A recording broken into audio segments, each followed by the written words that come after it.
साहेब संरक्षण मंत्री होते, आदरणीय शरदचंद्र पवार साहेब संरक्षण मंत्री होते आणि संरक्षण दलामध्ये महिलांना 11% आरक्षण देण्याचा निर्णय देखील त्या काळामध्ये साहेबांनीच घेतला. आपल्याला विंग कमांडर व्योमिका सिंग माहिती आहेत का? लेफ्टनंट कर्नल सोफिया कुरेशी माहिती आहेत का?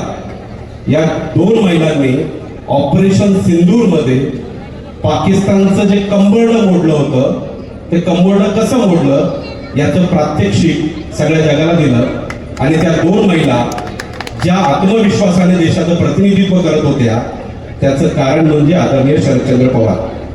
कारण पवार साहेबांनी जे संरक्षण मंत्री असताना महिलांचा समावेश संरक्षण दलामध्ये करून घेतला, त्याच्यामुळे त्या 2 महिला आत्मविश्वासाने त्या घटनेचं ऑपरेशन सिंदूरचं प्रात्यक्षिक जगाला दाखवू शकल्या. तिसरी गोष्ट,